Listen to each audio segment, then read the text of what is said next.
Greetings, travelers. Welcome to another edition of Eerie, Florida. On tonight's show, we are going to be traveling to the wonderful central area of Florida, kind of what is considered the heartland of Florida. And we'll be visiting the town of Sebring, where we're going to be visiting two famous hotels that are no longer in operation, but are considered some of the most haunted locations in the state. And then we'll be taking a short trip away from there, where we will be going to what is considered by many to be one of the most infamous bridges in all of North America, called Bloody Bucket Bridge.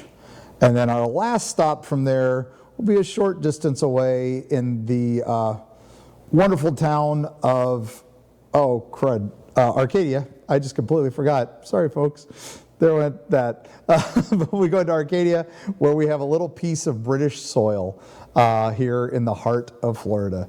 So join us as we begin our Eerie Travels. So up first, we have the wonderful location that we were discussing, Sebring. So if you go to get an idea of where Sebring is, take a look at Florida from above and point your finger right to the middle, and that's Disney. And then go a little south, still staying in the middle of the state, and you'll eventually get to the Sebring area. Now, Sebring has a nice inner lake, so it is a very touristy area, and it always has been. In the early days of the state, settlers didn't really know what to do with this area, but it was fresh water. So when the conquistadors first came, they claimed the area as, just a nice base of operations away from the coasts and fresh water. The natives that had lived there were pretty much brutally taken out by the Spanish. No record of what tribes originally inhabited there are left. We just know that they were there, sadly. But later on, as settlers came to the area, many hundreds of years later, they found that freshwater lake again and was like, this is a great place to settle. So some of the early Florida settlements came there. And then as tourism started booming after the Civil War, this became the area to build. And so two large hotels were built in a short span just across this giant inner lake from each other. And the first to go up was called Harder Hall. And this magnificent structure is one of those famous pink Florida palaces, which was so common of the hotels of the early 1900s. And this one started construction in 1900 itself, opened by 1904. Had a great golfing community there. There's the layout of a Harder Hall, and several floors, and had a nice little pool, and right on Lake Jackson in Sebring. And as you can see, early postcards showed it off. It was a beautiful place to come visit. And there it is shortly after opening. And there's the pool as recently as 1960. It stayed open until the 1980s, where it got damaged in a hurricane. And sadly, it is still damaged, and it never reopened. Now, there were several attempts to rebuild it. The golf course itself is still open, and the Harder Hall Golf Club is still a country club that is available there. And the building itself now, however, needs a lot of work. It is abandoned. It is fenced off. You are not allowed in, so you can't do your ghost hunting in there as much as you would like. They don't allow drones to fly over, although there have been several drone footage released of the place. It is a magnificent structure. We were there in 1990s when they did allow a few tours in of the old beautiful place. It is in some state of disrepair inside. Some sections of the roof have been nearly destroyed by even further hurricanes. And there have been attempts to restore it, and they are seeking a buyer. The city still would like it to be brought back because it is on the historic archives as a National Registry of Historic Buildings. So if someone brought it back, they might be able to pull something like they did with the Don Cesar or the Vinoy in the St. Pete, Tampa Bay area and restore it to its former glory. But it's the middle of the state. It's Sebring. It doesn't quite see the tourist traffic that the coasts do. So someone doing this would have to be a labor of love. And it is a magnificent structure. Now, there are several ghosts, some known on the second floor is one of the maids that she slipped and fell there and broke her neck in the 1940s and is still seen there. Several military men are seen at the hotel walking through its halls, and those men are seen because for a short time this served as a VA hospital during World War II when the military commandeered portions of it.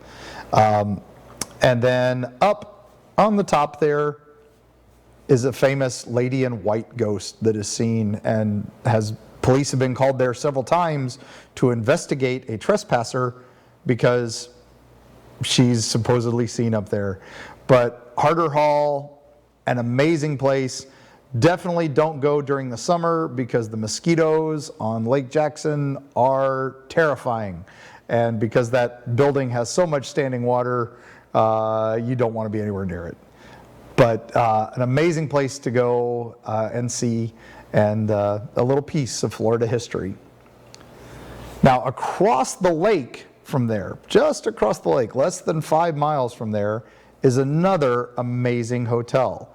This one was made by Kennilworth Sebring, the man who founded the town, the founder of the town. He formed another hall, which was for his lodge, and it was direct competition to Harder Hall across the water. He wanted to one-up Harder Hall, so he built an even more impressive structure, and it is called Kennilworth Lodge. Now, Kennilworth Lodge opened just a few years later, 1907, and housed many events. With its lodge ties, it had lots more influence to bring people in. They built a much larger area in front of the house, so it had a bigger grounds. It didn't, however, have a golf course. So that was how Harder Hall kept ahead of it.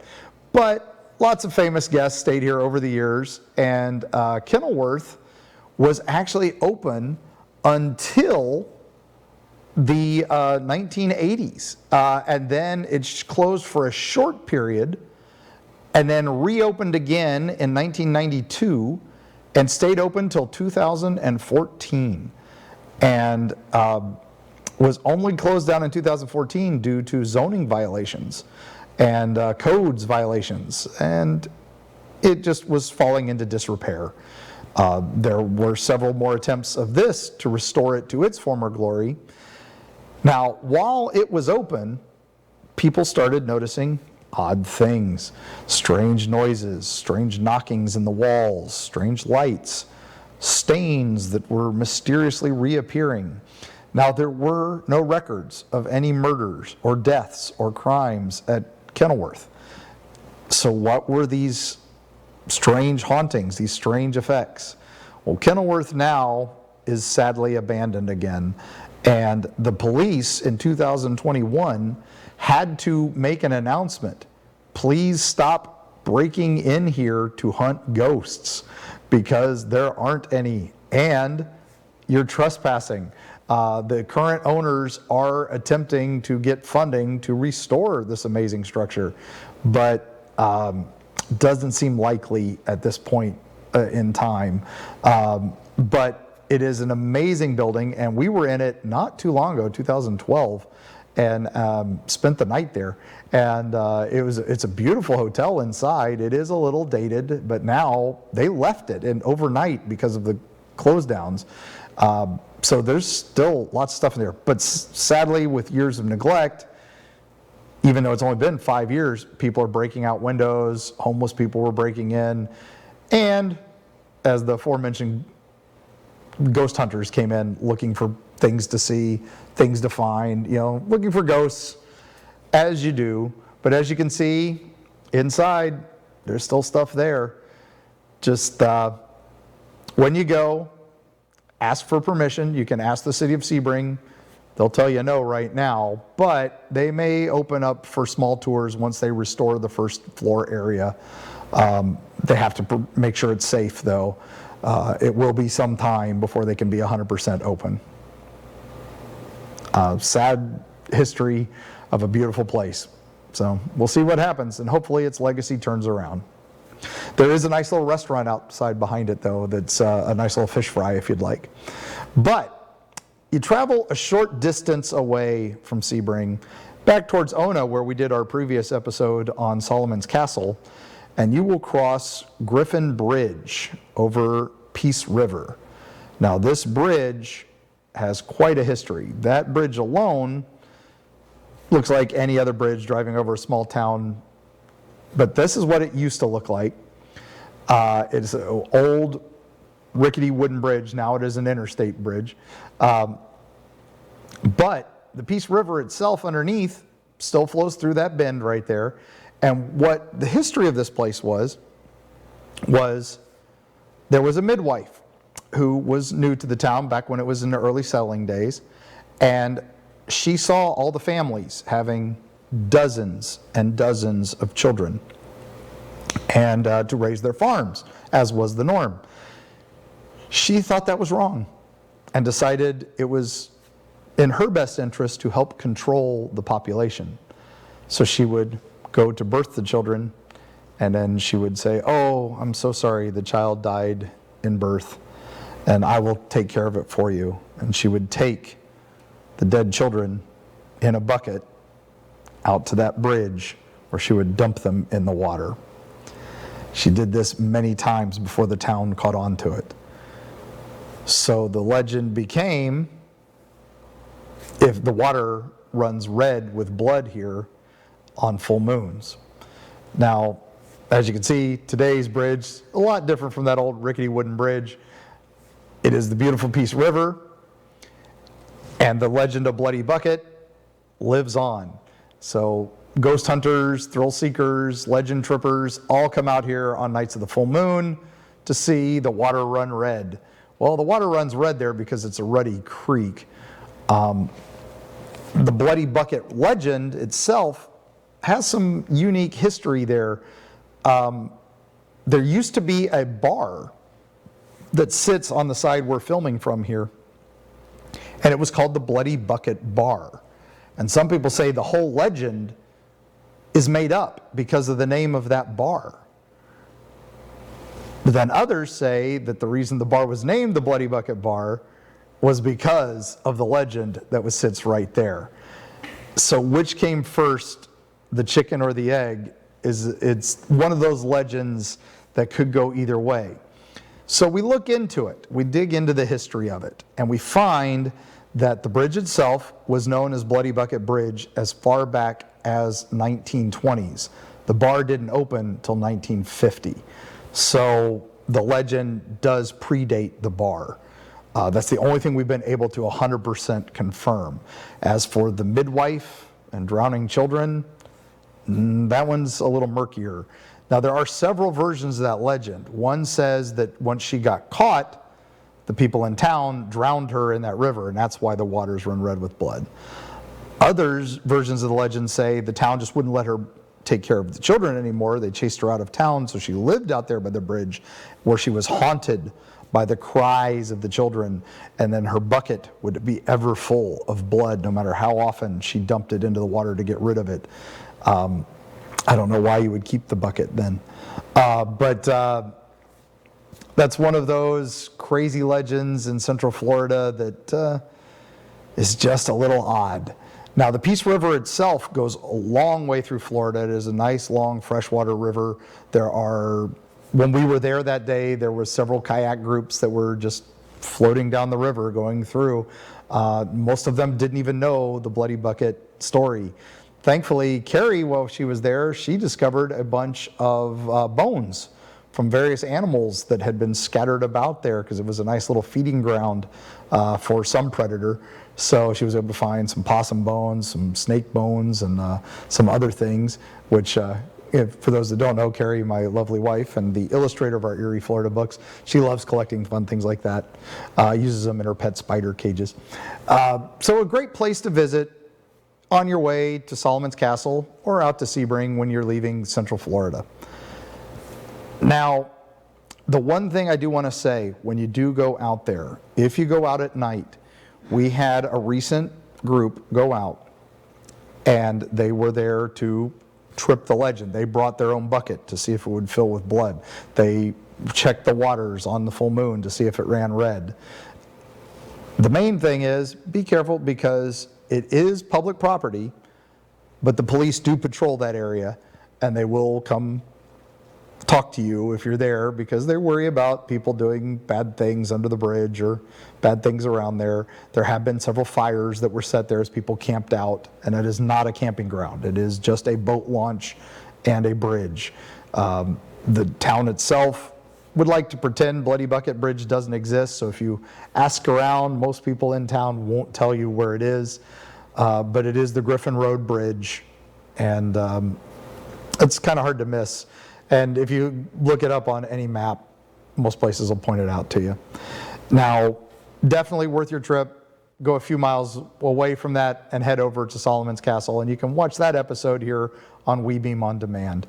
Now, our last destination here, a little further out, is it's an odd place. It's hard to describe. It is this weird bit of Florida history.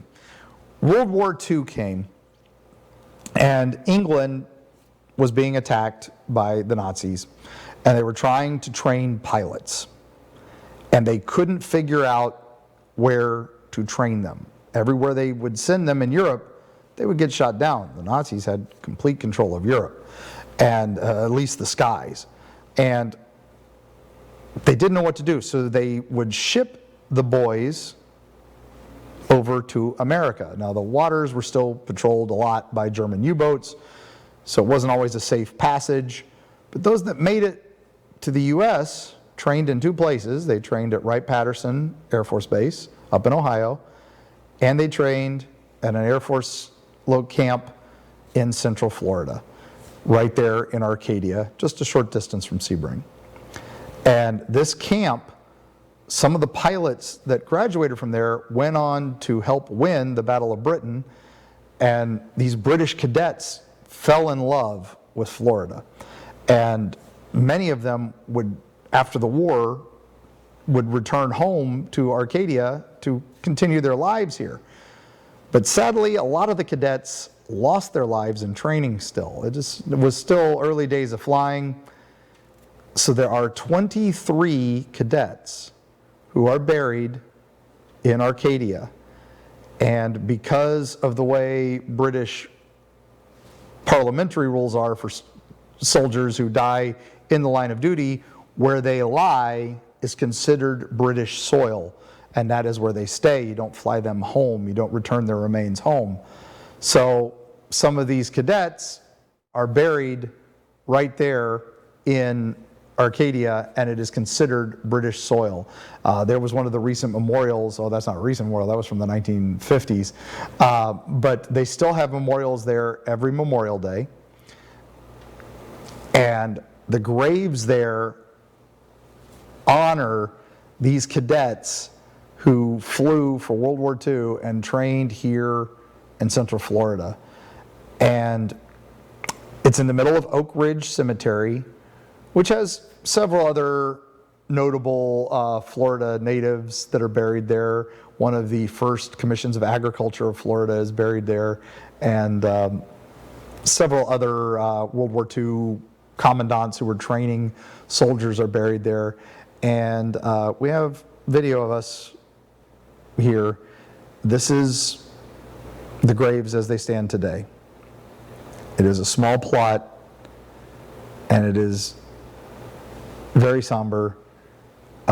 Each soldier has a marker. They are considered combat pilots, even though they were still cadets and still learning what they were doing. It's a weird feeling being there. They aren't quite sure. It's hard to describe because it is British. It is a very English feeling here in the middle of the Central Florida lands. And these pilots had already made a dangerous journey across the Atlantic. They had made a crazy travel to get here, and they died in training. They didn't even get to go back to fight their war. But the experience that they learned and their fellows learned goes on to win the Battle of Britain, goes on to win World War II. Many of the pilots served throughout the war. And at the end of the war, many of them returned to Arcadia with families. They had fallen in love, and or with the state or with the locals. Many of them having brides taken from nurses and other assistants that had helped them train. And there are several generations of families in Arcadia that all go back to World War II and the pilots that trained there. Now, the other batch of pilots trained at Wright-Patterson Air Force Base up in Ohio. And we'll be talking about Wright-Patterson Air Force Base in an upcoming episode, because Wright-Pat is a wonderful hotspot of UFO lore and other government conspiracies, but that's for another time. Now, one quick thing about ghost hunting in abandoned places. Also ghost hunting in graveyards. This is going to be the more you know. When you go to these locations, make sure you have permission to be there. Cemeteries, just because they close at dusk doesn't mean you can go in there afterwards and be there all night with your EMF detector and your voice recorder. We understand you want to investigate these places. Reach out to the groundskeepers, reach out to the caretakers, tell them what you're doing. If they don't allow you to go, don't go. If they do, hey, great, you've got more stories to tell, you've got more places to document. Abandoned locations does not necessarily mean free to visit. They are private property for the most part. There are liability issues. If you go onto an abandoned property that they have not properly secured and you get hurt, you can sue the owners. And guess what? They're going to put you in jail because you violated trespassing laws. So that's why they don't allow you to just wander in and just wander around these places willy-nilly. You see an abandoned building, it's abandoned for a reason, and you aren't supposed to go in there. That is criminal trespassing, and you will be booked. You will be placed away. For ghost hunting, for all that, reach out. If you can't find the original owners or who the current owners are, reach out to the city, reach out to the county, reach out to whoever might have leads on who to talk to for these locations. Most of the time, these places will allow you to visit with proper credentials. So again, if you're just there with a GoPro camera, they can still trespass you and can still kick you out, and they will. And that is my ghost tips advice. When you go urban exploring, when you go ghost hunting, get permission to go and make sure you stay safe. And that's very important.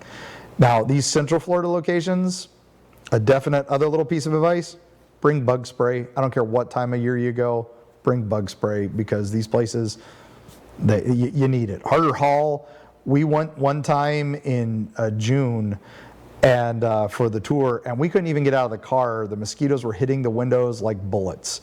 It sounded like machine gun fire on our roof. So crazy, crazy places. Make sure you take care of yourself. Make sure you're following the rules. Now, little teaser for things to come on future episodes. Most of these episodes are going to be like this, where I tell a few stories and we watch some videos and we, show you some historical footage and back up the legends. There are going to be a few episodes upcoming that are specials. And those are going to be where we are on location for the whole episode. We've done pieces of those in the past. We are going to be doing a few of those in the future. Don't worry, Rob, our producer, you're not going to be there. It'll be us. We'll take care of it. But I want you to keep an eye out for those episodes, and we'll give you a heads up when those episodes are coming. And thank you so much for being a part of our Eerie Travels. Please follow us at WeBeamTV/Eerie-Travels, and you can find our old episodes on demand. You can also find us on YouTube. You can find us on Twitter, social media, Instagram. We're even on TikTok now doing small little videos and small legends. And we'd appreciate you give us a follow at any of the @Eerie Travels sites.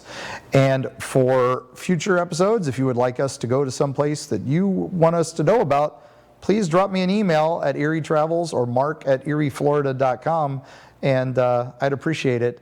And thanks once again to Destiny Beard for our amazing new theme song. I cannot get over it, and I hope you all like it. If you do, get on Spotify and follow Destiny Beard Music at DESTINIBEARD Music, and give her a like, give her a subscribe, all the fun stuff.